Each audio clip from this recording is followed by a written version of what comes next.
Na língua terena, Calivó quer dizer criança. Ser uma criança terena é poder viver em liberdade, compreendendo como se vive em meio à natureza, que é algo muito importante para o povo indígena. É ter a consciência e saber como estamos ligados aos encantados. Tá, então eu sou a Marcos Pérez, eu sou licenciado em Artes Cênicas aqui pela Universidade Estadual de Mato Grosso do Sul.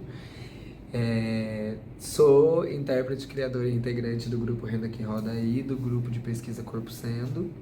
Trabalho na área de produção cultural e atualmente eu estou em circulação com os espetáculos Cabeça de Toco, que é dirigido pelo Eduardo Fukushima e foi indicado ao palco giratório, e com os Estudos para Não Fazer a Mesma Coisa, que é um trabalho solo dirigido pelo Jaraci, da Alemanha.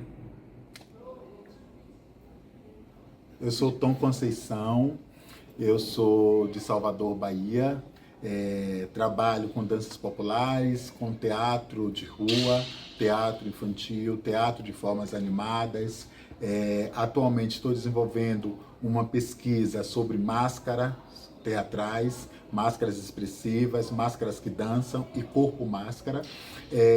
Trabalho no curso de teatro e no curso de dança da UEMS e participo do grupo de pesquisa Renda que Roda, que é coordenado pela professora doutora Gabriela Salvador. Eu sou Gabriela Salvador, eu sou professora nos cursos de teatro de dança da UEMS. Ministro principalmente as disciplinas de danças brasileiras aqui, trabalho com cultura popular e cena, cultura popular e educação. E no Renda que Roda, eu sou a coordenadora do grupo e diretora do espetáculo Calivono, uma das diretoras do espetáculo Calivono. A minha formação é em dança, com mestrado e doutorado em artes da cena e pós-doutorado em educação.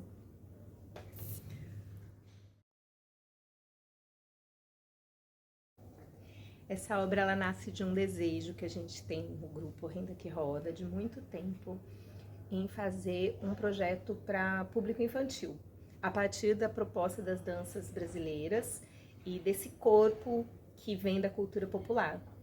Então, conversando com o professor Tom, a gente chegou na ideia de fazer a partir também de muitas coisas que estavam vindo já em outros encontros do Renda, em outros laboratórios, e também pensando muito nas pessoas que ali estavam, o que era possível. Então, surge mesmo, nasce desse desejo de fazer o espetáculo para as crianças.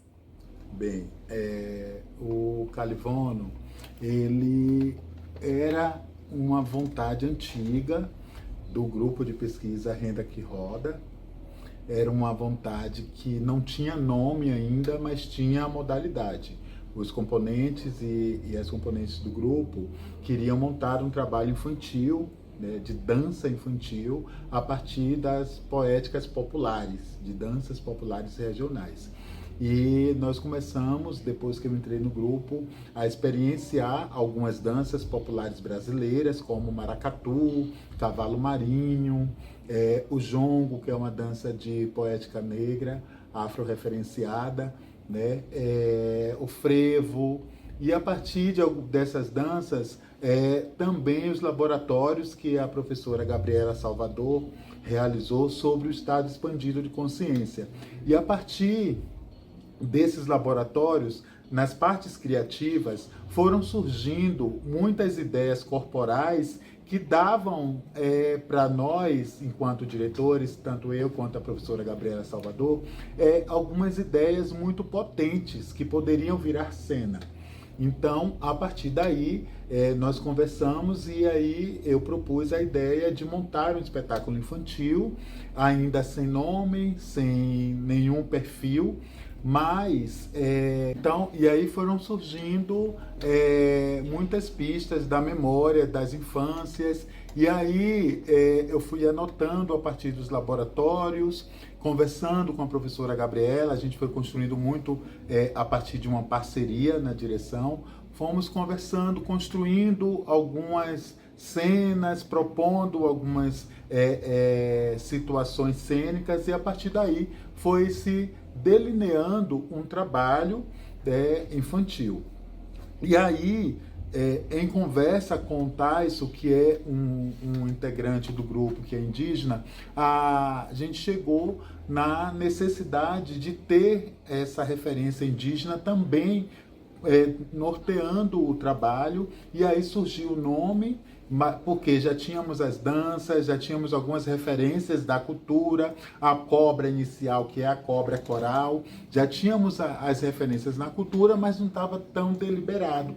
E aí, a partir da conversa com o Tyson, fomos identificando os elementos que estavam postos em cena e chegamos até esse nome, Calivono, que na língua terena quer dizer criança. E aí o trabalho foi se desenrolando e foi ganhando corpo a partir dessas pistas que foram surgindo em laboratórios cênicos nos encontros semanais do grupo.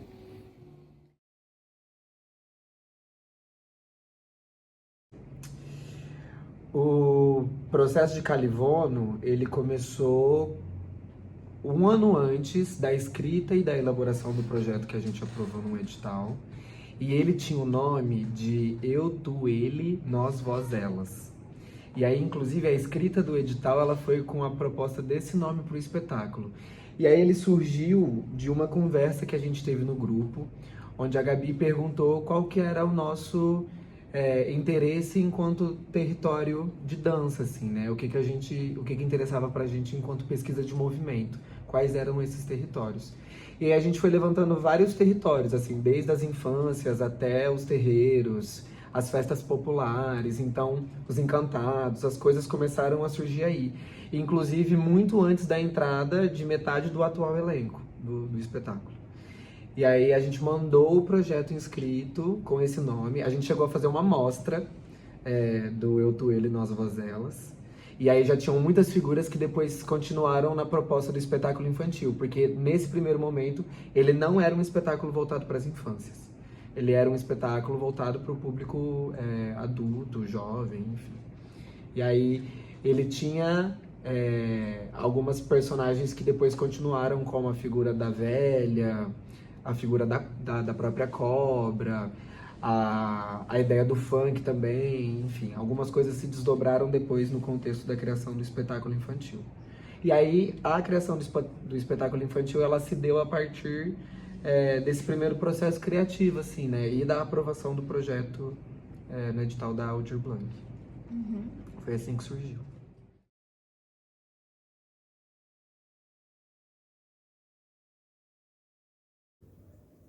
Mudou. Eu acho que ela foi sendo construída também, né? Assim, como ela não tinha ela não estava totalmente pronta no início, ao longo do processo ela foi se transformando, mas claro que a gente também revê coisas que no começo a gente faz de um jeito, depois a gente faz de outro, então ela foi sendo revisitada o tempo todo, a cena sendo revisitada, dependia muito de elenco, entrou gente, saiu gente, então como que a gente vai adaptando também. A proposta em si também ela foi ganhando outra dinâmica, outra narrativa, outra dramaturgia, conforme a obra ia crescendo. Então ela mudou bastante. O espetáculo ele sempre muda. Por quê? O trabalho de dança, o trabalho de teatro, a performance em si, são trabalhos que são vivos. E como trabalhos vivos, eles têm uma dinâmica que vão sofrendo mudanças a partir do contato com o público. Então, os intérpretes criadores e criadoras vão descobrindo nuances, vão entendendo como se portar em cena, vão entendendo como dialogar com o público, como estabelecer a contracena. Então, eu não diria que mudou muito, mas houve mudança porque todo o processo teatral, todo o processo de dança, todo o processo performativo sofre mudanças desde a sua concepção até a apresentação, e mesmo quando entra em temporada, o percurso de cada apresentação vai dando para os intérpretes, criadores e criadoras, muita bagagem, muita descoberta do que é cada trabalho, do que é cada cena. Então, houve mudanças, mas mudanças que são necessárias e que fazem parte do processo criativo e da relação que se dá dessa matéria viva, né? Que é o teatro, que é a dança, que é a performance, de modo geral. Naquele primeiro momento, a única organização necessária era uma organização interna e uma doação de tempo e disponibilidade para poder fazer a mostra acontecer. Então, naquele primeiro momento, a gente sentiu o desejo de abrir aquele processo criativo para a comunidade, e aí a gente marcou um dia de mostra. Nós mesmas fizemos a divulgação, nós mesmas mobilizamos o público, a gente contou com a assessoria de imprensa da universidade, então a gente fez da maneira que dava e muito a partir desse desejo de fazer, dessa vontade de fazer. E aí, quando a gente sentiu que aquilo precisava ganhar uma outra forma, a gente também entendeu a necessidade de ter um recurso para poder bancar aquela criação, para poder ter as coisas minimamente em condições de criar, assim, né? Entendendo que para aquilo que a gente queria, só o desejo, só a vontade de fazer já não era mais o suficiente. Então a gente pegou e internamente a gente se organizou para elaborar um projeto e inscrever ele nos editais e nos chamamentos públicos das fundações de cultura, tanto do município quanto do estado. E aí foi onde a gente começou a buscar por esses recursos públicos para poder financiar a criação e as primeiras apresentações do espetáculo. E aí foi durante todo esse processo criativo que também aconteceram as mudanças, onde a gente acabou sendo aprovada num edital que era específico para as infâncias. Então, aquele espetáculo, aquela mostra que num primeiro momento não era para o público infantil, depois passou a ser pensada para esse público. Então, essas alterações elas foram acontecendo depois dessa movimentação interna, assim, que partiu muito do desejo em fazer. Tinha ali um desejo genuíno de fazer a coisa acontecer. E aí isso que moveu a gente a escrever os projetos, a tentar angariar esse recurso, que foi o recurso que a gente teve para poder produzir tudo. Desde a criação até as apresentações, poder pagar as intérpretes, poder pagar assistência de produção, poder financiar figurino, iluminação, criação de trilha. Tudo isso só foi possível por conta dessa organização interna, assim, desse movimento enquanto grupo mesmo. Olha, eu estou um pouco acostumado com isso porque eu venho de teatro de grupo, eu trabalho com muitas pessoas, já trabalhei com muitas pessoas, então para mim é natural dirigir muitas pessoas, trabalhar com muitas pessoas. Eu gosto, é lógico que em determinados momentos é necessário desenvolver ou nutrir um jogo de cintura para lidar com pessoas que têm diferentes níveis de entendimento da vida mesmo. Não há tanto desnível em relação ao em relação à compreensão da cena, mas há muito desnível em compreensão da vida mesmo, em compreensão da arte, do que está fazendo ali. E aí, para quem está dirigindo, para quem está nesse processo de liderança da cena, é necessário um jogo de cintura. Então, para dirigir um grupo com pessoas que têm níveis diferentes de entendimento do que é arte, do que é dança, do que é teatro, do que é estar em cena, do que é o trabalho em coletivo, foi necessário um jogo de cintura, mas nada que não faça parte das minhas atribuições enquanto diretor, encenador, educador, né? Essas coisas não estão separadas na minha concepção, no meu trajeto formativo. Eu não separo a função do educador da função do pesquisador e da função do diretor de cena, do encenador do espetáculo. Então, é sempre difícil elenco grande, né? Não é simples. De algum modo, no Renda que Roda, a gente está habituado a trabalhar com bastante gente, que é uma proposta que já vem também da cultura popular, né? O grupo é grande porque a cultura popular é isso, ela abraça todo mundo, ela não faz muitas restrições de participação, então o grupo tem essa característica também. E aí o elenco é muito diverso, né? É um elenco de 11 pessoas, cada um vem de um lugar diferente, de uma formação diferente. Tem pessoas que são do teatro, pessoas que são da cultura popular, pessoas que são do balé, pessoas que são do hip hop. Então, tudo isso a gente vai tendo que lidar. E também com os obstáculos, enfim, que a gente encontra em qualquer produção, né? Porque tem produção desde saúde das pessoas, de questões financeiras, questões de tempo. Então, tudo isso a gente tem que ir administrando num elenco grande. Então, foi difícil, mas foi bom.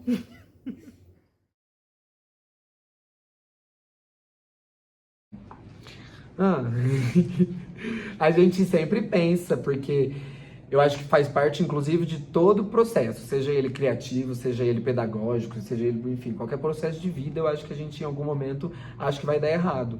Porque eu acho que quando a gente começa a encarar a coisa e a criar a coisa, vão surgindo situações que a gente não consegue muitas vezes prever a nível de produção, enfim. Quando você começa a pensar que alguma coisa pode não dar certo, que alguma coisa não é capaz de acontecer, que alguma coisa não é possível de ser realizada.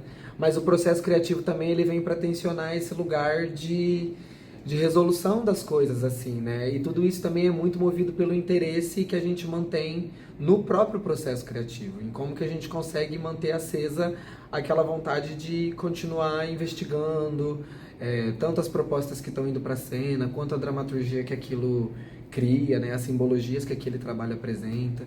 Então eu acho que muito desses momentos em que a gente se tensiona e pensa se a coisa vai dar certo ou não, são momentos em que o processo criativo ele tá mais fervilhando assim, e que as coisas estão mesmo nesse lugar de teste, de possibilidade, de coisas que você abraça, coisas que você descarta, coisas que você leva pra frente, assim.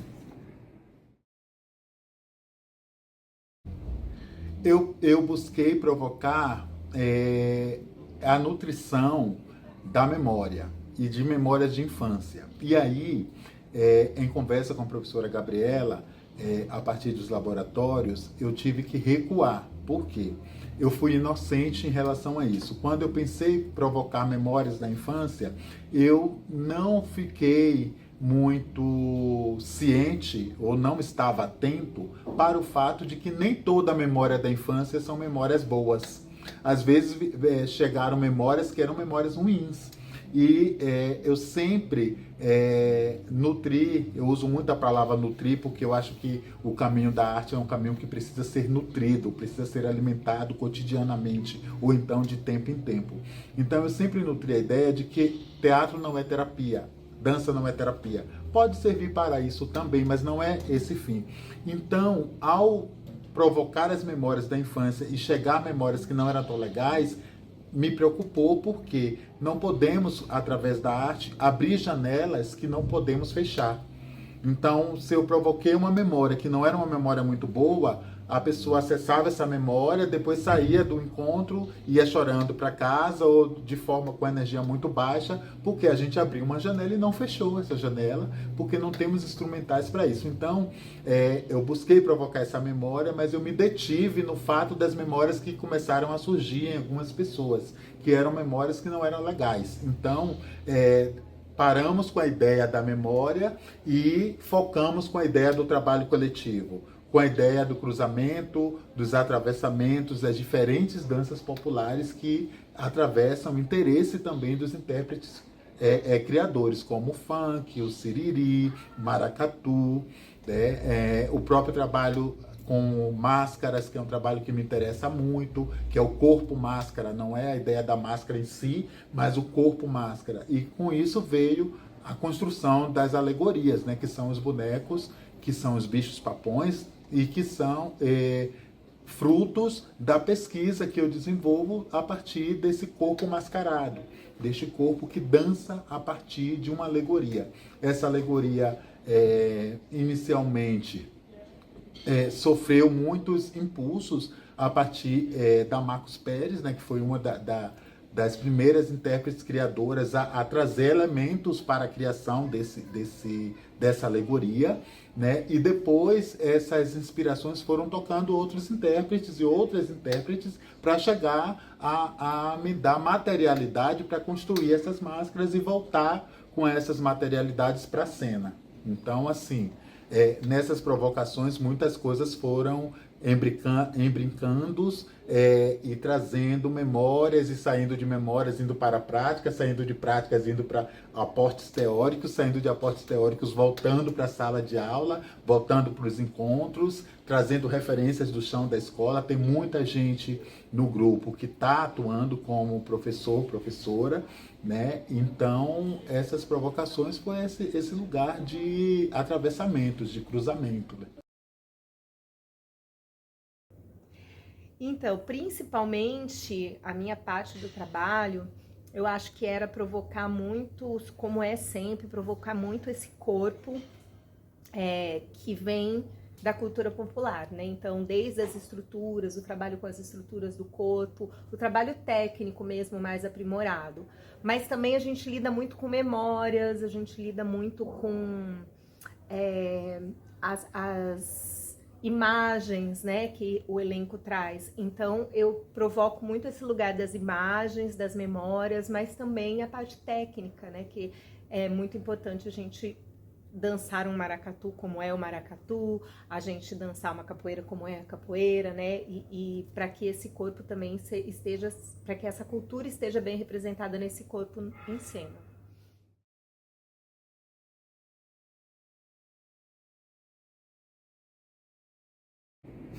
Eu acho que o trabalho da produção, ele é um trabalho quase que de balancear, assim. Então, tem muito do desejo da direção e um olhar deles em cima de uma obra que está sendo construída, e ao mesmo tempo o Renda é um lugar de formação de intérpretes criadores também, assim, né? E essa possibilidade de trabalhar com pessoas mais novas e com pessoas mais experientes, nesse quesito mesmo de trajetória, cria uma fricção legal, porque você começa a entender quais são os desejos que nascem de uma composição cênica de quem está fazendo uma coisa agora, quais são os desejos que vêm de uma pessoa que está com uma pesquisa há muitos anos e que gosta de permanecer naquela manifestação, de entender aquela coisa ou de propor aquilo para a cena. Então, esse trabalho de costurar direção e os artistas, os intérpretes criadores por meio da produção, eu acho que é um trabalho artesanal mesmo, de você entender quais são as demandas, quais são as possibilidades e a partir disso traçar os caminhos em que essa coisa vai acontecer. Foi um diálogo muito próximo o tempo todo, né? A gente tem a produção cultural, não só a pessoa da Marcos, mas todo mundo que estava junto, porque tiveram muitas pessoas que ajudaram, que foram assistentes de produção, né? Então, um diálogo muito próximo, sempre tentando abrir a escuta, né? A gente pedia para a produção escutar a gente também ouvia a produção para que o espetáculo aconteça, principalmente porque a gente tem que fazer a gestão de muitas coisas, elementos cênicos, espaços, figurinos, os ensaios, as apresentações em tantas escolas que nós fizemos. Então tinha que ser um diálogo muito próximo com a produção. E foi um diálogo muito próximo, que eu acho que fluiu muito bem, tanto da nossa parte para a produção, quanto da produção para cá, mas também dos adjacentes da produção, né? Da equipe, dos assessores ali da Marcos, que eu acho que se não fossem essas pessoas também, o espetáculo não aconteceria como aconteceu. A produção cultural é uma produção muito ativa e o diálogo ele foi sempre muito horizontal. A produção trabalha com uma perspectiva de olhar para a cena, entender o que está sendo posto em cena e trazer uma provocação para nós também enquanto diretores, né? Tanto eu quanto a professora Gabriela Salvador.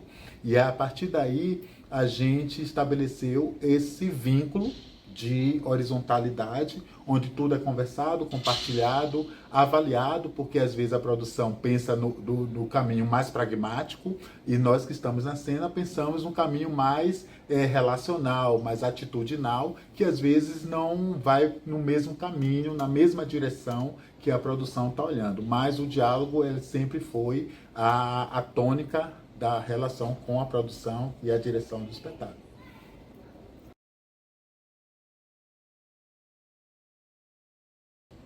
Eu gosto. O que permanece em mim é a diversão, o atravessamento para o campo do encantado, né? Essa coisa que a gente vai perdendo com o tempo. Nós estamos numa era muito embrutecida, estamos no século XXI, tem muita brutalidade sendo colocada na mesa, metaforicamente falando, né? Tem muita brutalidade sendo oferecida e o espetáculo ele trabalha na contramão da barbárie. Nós trabalhamos na contramão do que é bruto, forçoso, castrador. Nós trabalhamos na contramão porque nós acionamos o lugar do sonho, do fantástico. E a arte possibilita muito isso. A dança popular, o teatro infantil, o teatro de máscara, o teatro do absurdo, as performances. A gente trabalha muito nesse lugar de revisitar o nosso encantamento pelas coisas e fica em mim essa capacidade do sonho que precisa ser, mais uma vez repito, nutrida, alimentada, né? Sempre acessada, porque às vezes nós perdemos a capacidade de sonhar, nós perdemos essa capacidade de nos encantarmos com as coisas cotidianas ou com as coisas artísticas que nós construímos a partir das referências cotidianas. Então fica em mim muito forte que o espetáculo possibilita isso tanto nos intérpretes criadores e criadoras, tanto no público. É um espetáculo infantil que toca muito a alma dos adultos e das pessoas que já passaram há muito tempo da infância, né? Isso fica em mim também, enquanto diretor, proponente de muitas coisas, de muitas cenas, mas também enquanto público, enquanto espectador crítico daquela obra, dessa obra que foi criada, né?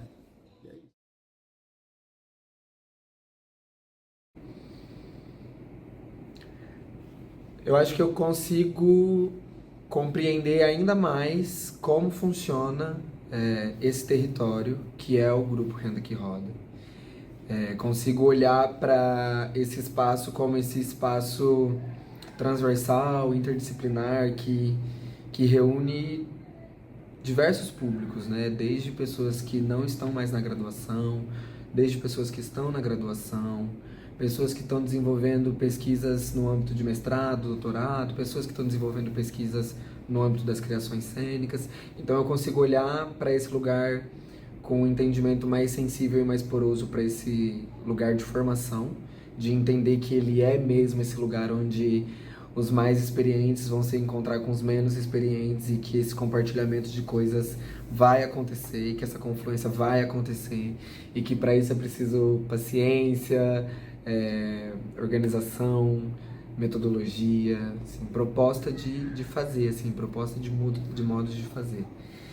Então, e essa experiência também reforça para mim a importância das políticas públicas voltadas para o incentivo das artes cênicas no país, assim, de um modo geral, do teatro, da dança, das oralidades, da música, enfim, de algo que se constrói a partir de um financiamento público, de um recurso que precisa ser investido na cultura, na arte, na circulação dessas produções, e principalmente falando das produções sul-mato-grossenses, assim, o quão é importante viabilizar criações para as infâncias, para os outros públicos também, mas nesse caso para as infâncias, e mais importante ainda que são produções sul-mato-grossenses, produções que estão sendo criadas e geridas nesse território, assim. Então esse projeto me deixa esses apontamentos, assim, esses cuidados.